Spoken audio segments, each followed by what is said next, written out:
எசேக்கியேல் அதிகாரம் 20. ஆண்டவரின் விருப்பும் மனிதனின் வெறுப்பும்.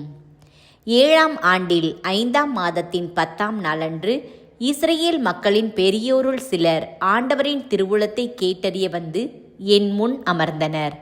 அப்போது ஆண்டவரின் வாக்கு எனக்கு அருளப்பட்டது. மானிடா, இஸ்ரவேல் மக்களின் பெரியோரிடம் பேசி அவர்களுக்கு அறிவி. தலைவராகிய ஆண்டவர் கூறுவது இதுவே: நீங்கள் என் திருவுளத்தை கேட்டறிய வந்திருக்கிறீர்களோ? என்மேல் ஆணை, நீங்கள் கேட்டறிய நான் விடமாட்டேன் என்கிறார் தலைவராகிய ஆண்டவர். மானிடா, நீயே அவர்களுக்கு தீர்ப்பளிக்க மாட்டாயா? நீயே அவர்களுக்கு தீர்ப்பு கூற மாட்டாயா? அவர்களுடைய மூதாதையரின் வெறுக்கத்தக்க செயல்களை அவர்களை அறிய செய். அவர்களிடம் சொல்: தலைவராகிய ஆண்டவர் கூறுவது இதுவே: நான் இஸ்ரவேலை தேர்ந்து கொண்ட நாளில் யாக்கோபின் வழிமரபினருக்கு உறுதிமொழி அளித்து எகிப்து நாட்டில் என்னை அவர்களுக்கு வெளிப்படுத்தி, நானே உங்கள் கடவுளாகிய ஆண்டவர் என்று ஆணையிட்டு கூறினேன். நான் அவர்களை எகிப்து நாட்டினின்றும் வெளிக்கொணர்ந்து, நான் அவர்களுக்கு தேர்ந்தெடுத்ததும் பாலும் தேனும் வழிந்தோடுவதும் எல்லா நாடுகளிலும் பெருமை மிக்கதுமான நாட்டுக்கு அவர்களை அழைத்து செல்வேன் என்றும் அவர்களிடம் ஆணையிட்டு கூறினேன். மேலும் அவர்களை பார்த்து, ஒவ்வொருவனும் தம் கண்களுக்கு விருந்தளிக்கும் அருவருப்பானவற்றை விட்டெறியட்டும். எகிப்தின் தெய்வ சிலைகளால் உங்களையே தீட்டுப்படுத்தி கொள்ளாதீர்கள். நானே உங்கள் கடவுளாகிய ஆண்டவர் என்று சொன்னேன். அவர்களோ எனக்கு எதிராக கிளர்ந்தெழுந்தனர், எனக்கு செவிசாய்க்க மறுத்தனர். அவர்களின் கண்களுக்கு விருந்தளித்த அருவருப்பானவற்றை எவனும் விட்டெறியவில்லை. எகிப்தின் தெய்வ சிலைகளை ஒதுக்கிவிடவும் இல்லை. ஆகையால் எகிப்து நாட்டின் நடுவில் என் ஆத்திரத்தை அவர்கள் மேல் கொட்டி என் சினத்தை தீர்த்து கொள்வேன் என்று நான் கூறினேன். ஆயினும் அவர்களை சூழ்ந்திருந்த வேற்றினத்தார் முன்னிலையில் என் பெயர் மாசுராதபடி நான் நடந்து கொண்டேன்.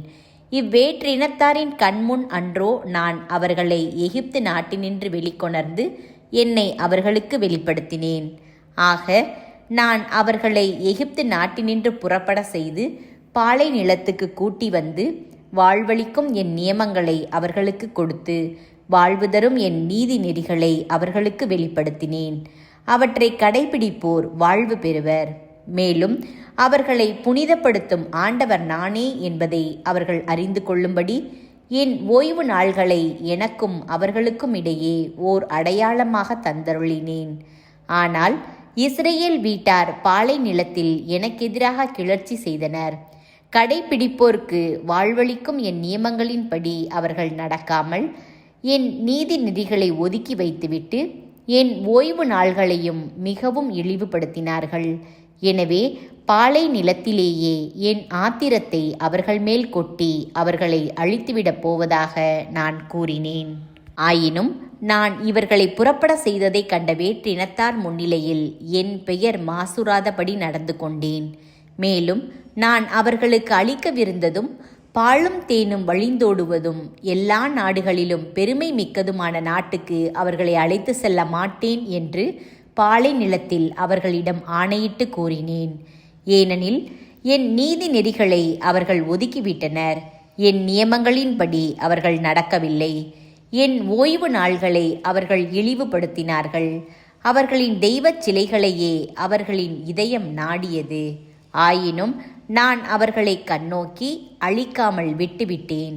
பாலை நிலத்தில் நான் அவர்களை முழுவதும் ஒழித்துவிடவில்லை. ஆனால் பாலை நிலத்திலேயே அவர்களுடைய புதல்வர்களை பார்த்து, உங்கள் மூதாதையரின் நியமங்களின்படி நடவாதீர்கள், அவர்களுடைய நீதி நெறிகளை கை கொள்ளாதீர்கள், அவர்களுடைய தெய்வ சிலைகளால் உங்களையே தீட்டுப்படுத்தி கொள்ளாதீர்கள். நானே உங்கள் கடவுளாகிய ஆண்டவர். என் நியமங்களின்படி நடந்து என் நீதி நெறிகளை கடைபிடித்து ஒழுகுங்கள். என் ஓய்வு நாள்களை புனிதப்படுத்துங்கள். அவை எனக்கும் உங்களுக்கும் இடையே ஓர் அடையாளமாய் திகழும். அப்போது நானே உங்கள் கடவுளாகிய ஆண்டவர் என்பதை அறிந்து கொள்வீர்கள் என்று நான் கூறினேன். ஆனால் அவர்களின் பிள்ளைகளோ எனக்கு எதிராக கிளர்ந்தெழுந்தனர். கடைபிடிப்போர்க்கு வாழ்வளிக்கும் என் நியமங்களின்படி அவர்கள் நடக்கவில்லை. என் நீதி நெறிகளையும் கடைபிடித்து ஒழுகவில்லை. என் ஓய்வு நாள்களை அவர்கள் இழிவுபடுத்தினார்கள். எனவே பாலை நிலத்திலேயே என் ஆத்திரத்தை அவர்கள் மேல் கொட்டி என் சினத்தை தீர்த்து கொள்வேன் என்று நான் கூறினேன். ஆயினும் நான் இவர்களை புறப்பட செய்ததை கண்ட பிற இனத்தார் முன்னிலையில் என் பெயர் மாசுராதபடி நான் நடந்து கொண்டு என்னை அடக்கிக் கொண்டேன். மேலும் அவர்களை வேற்றினத்தாரிடையே பிரிந்து போக செய்வதாகவும் நாடுகளிடையே சிதறிப்போக செய்வதாகவும் பாலை நிலத்தில் அவர்களுக்கு எதிராக ஆணையிட்டு கூறினேன். ஏனெனில் என் நீதி நெறிகளின்படி அவர்கள் செய்யவில்லை. என் நியமங்களை ஒதுக்கிவிட்டார்கள். என் ஓய்வு நாள்களை இழிவுபடுத்தினார்கள். அவர்களின் மூதாதையரின் தெய்வ சிலைகளை வணங்கினார்கள். ஆகவே அவர்களுக்கு நன்மை பயக்காத நியமங்களையும் வாழ்வு தராத நீதி நெறிகளையும் நான் அவர்களுக்கு அளித்தேன். அவர்கள் தங்கள் தலைப்பிள்ளைகளை எல்லாம் பலியிட செய்து அவர்களின் அந்த காணிக்கைகளாலேயே அவர்களை தீட்டுப்பட செய்தேன். அவர்களை திகிலுற செய்யவும் நானே ஆண்டவர் என்று அவர்கள் அறியும் பொருட்டும் இவ்வாறு செய்தேன். ஆகையால் மானிடா, இஸ்ரேல் வீட்டாருக்கு எடுத்து சொல், தலைவராகிய ஆண்டவர் கூறுவது இதுவே: எனக்கு மீண்டும் மீண்டும் துரோகம் செய்து உங்கள் மூதாதையர் என்னை இழிவுபடுத்தியுள்ளனர். நான் அவர்களுக்கு தருவதாக வாக்களித்திருந்த நாட்டுக்கு அவர்களை அழைத்து வந்ததும் அங்கிருந்த ஒவ்வொரு உயர்ந்த குன்றையும் தழைத்த மரத்தையும் கண்டவுடன் ஆங்காங்கே தங்கள் பலிகளை செலுத்தினார்கள். எனக்கு சினமூட்டும் நேர்ச்சைகளை படைத்தார்கள். நறுமண புகை காட்டினார்கள். நீர்ம பலிகளை வார்த்தார்கள். நான் அவர்களை நோக்கி, நீங்கள் செல்லும் தொழுகை மேடு எங்கே உள்ளது என்று கேட்டேன். எனவே அதன் பெயர் பாமா என்று இந்நாள் வரை வழங்குகிறது. ஆகவே இஸ்ரேல் வீட்டாரிடம் சொல், உங்கள் மூதாதையரை பின்பற்றி நீங்களும் தீட்டுப்படுவீர்களோ? அவர்களின் அருவருக்கத்தக்கவற்றின் பின் திரிந்து நீங்களும் விபசாரம் செய்வீர்களோ? இன்று வரையிலும் நீங்கள் உங்கள் காணிக்கைகளை அர்ப்பணித்து உங்கள் பிள்ளைகளை நெருப்புக்கு பலியாக்கி உங்கள் தெய்வ சிலைகள் அனைத்தாலும் உங்களை தீட்டுப்படுத்திக் கொள்கிறீர்கள். இஸ்ரேல் வீட்டாரே, நீங்களா என் திருவுளத்தை கேட்டறிய போகிறீர்கள்? என்மேல் ஆணை, நீங்கள் கேட்டறிய நான் விடமாட்டேன் என்கிறார் தலைவராகிய ஆண்டவர்.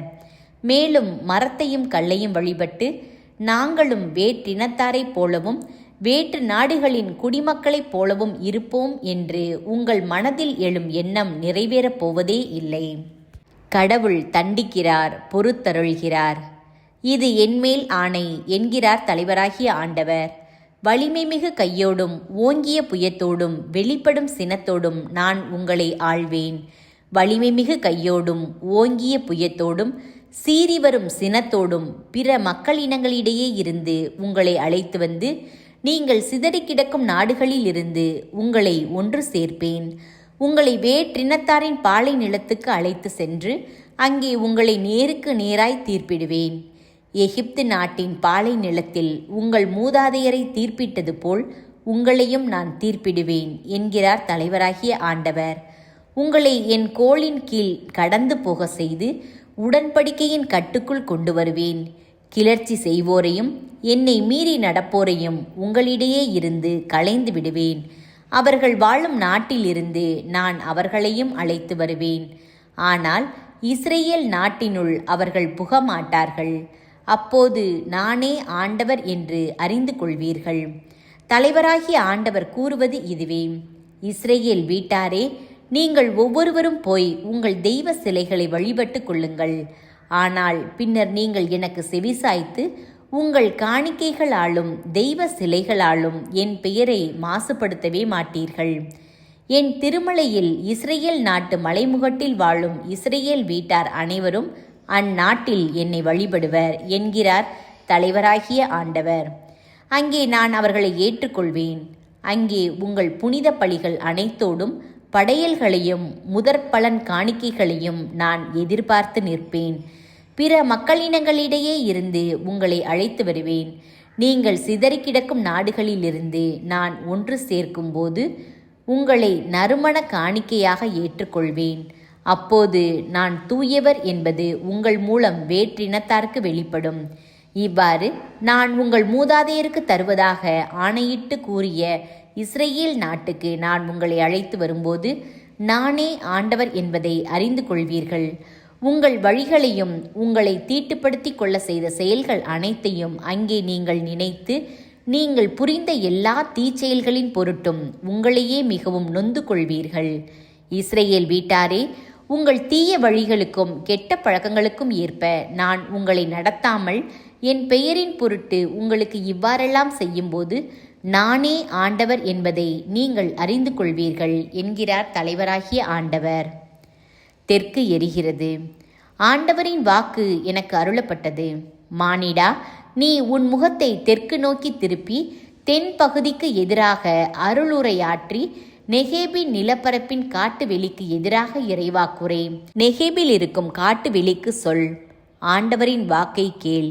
தலைவராகிய ஆண்டவர் கூறுவது இதுவே: இதோ, நான் உனக்கு தீ வைப்பேன். அது உன்னில் இருக்கும் எல்லா பச்சை மரங்களையும் பட்ட மரங்களையும் எரித்துவிடும். கொழுந்து விட்டெரியும் அப்பிளம்பு அணைக்கப்படாது.